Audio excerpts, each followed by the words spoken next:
Yes, right now in Venezuela, what we are witnessing is a counter-revolutionary offensive against the government of President Maduro, with the aim of the oligarchy coming back to power. And this offensive is now been going on for more than 3 months, and it has had a very violent character. And this offensive is supported inside Venezuela by the oligarchy, that is the bankers, the capitalists, the landlords, landowners, and they have the support of a certain section of the population, but mainly in the middle class and upper class areas of the big cities. And this offensive is also supported by imperialism. For instance, we see how President Trump has intervened, has threatened Venezuela. If there are Constituent Assembly elections this coming Sunday, they will impose sanctions. The President of Spain. So its reality is a reactionary oligarchic offensive against the president. They want to remove him. And furthermore, this week they have called a series of actions that leading towards this. They have called a 48-hour strike, which is not really a strike but a boss's lockout.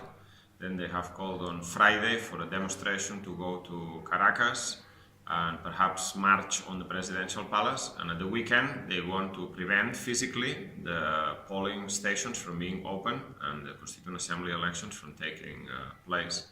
In fact, you could say that this is a class struggle between the oligarchy, which has been out of power for many years, and they want to come back.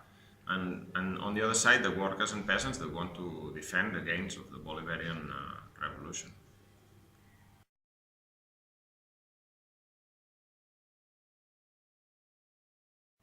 Well, first of all, the Marxists in Venezuela and outside, our position is that we are completely against this counter-revolutionary offensive. Because if the opposition comes to power, if this opposition comes to power, they will start by attacking all the gains of the revolution. They will destroy free health care, they will destroy free university education, they will cut pensions, and they will make the workers and peasants pay for the price of the capitalist crisis.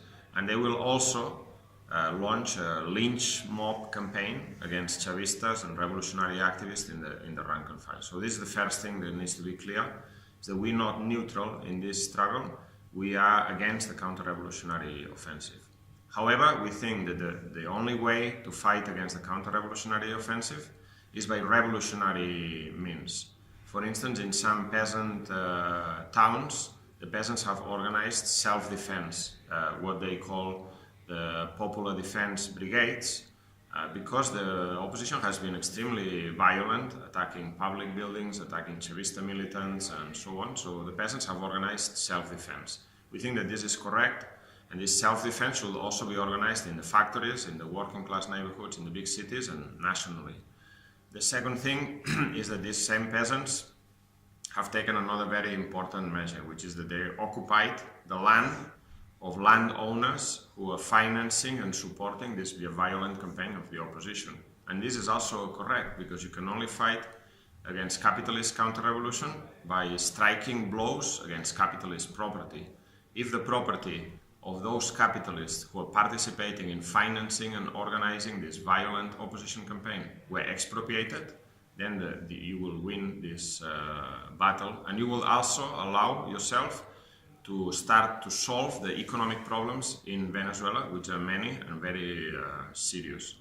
But unfortunately, instead of this, what the government seems to be doing, the government strategy is one of constant appeals for negotiation and peace, making concessions to the capitalist class, appealing to them to participate in production, and this is a thing we think that these methods are completely counterproductive. They do not allow the revolution to fight against the reaction, and they are leading the whole movement into a disaster.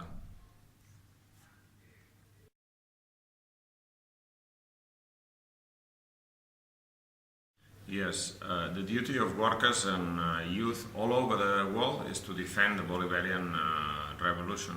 And I think this task is particularly important in the Middle East and North Africa, because many of these countries are also oil-producing countries. And the Bolivarian revolution was a big inspiration, in the sense that for the first time the oil revenue was used to satisfy the needs of the majority, the needs of workers, peasants, providing free education, free housing, free healthcare, and so on.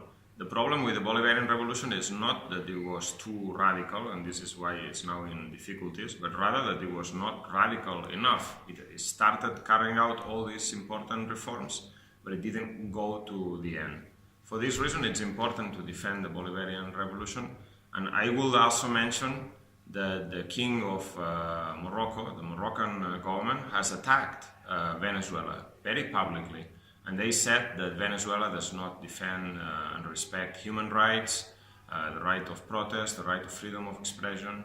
And I think that this is very scandalous, taking into account the record on human rights of the Moroccan government, which is terrible. In Venezuela, the government has not only guaranteed human rights, but also social rights for workers, for peasants, for youth and students. And this is why I think it's very important that voices from the Middle East and North Africa, from the Arab countries, the voice of workers and peasants and youth is raised in defense of the Bolivarian Revolution, because our class, the class of the oppressed, is international, and if our class is defeated in one country, it's a defeat for all of us. And if our class is victorious in one country, it's victorious in all of them. This is the meaning of international solidarity. And so we should say, with one single voice, hands off Venezuela. The imperialist countries should take the hands off Venezuela. They're interested in Venezuela because Venezuela has oil and other resources, and also because for a period of time, the Venezuelan Revolution was an inspiration to workers and peasants and the oppressed and the youth all around the world, that a better world was possible and that we needed to fight for socialism. Wonderful.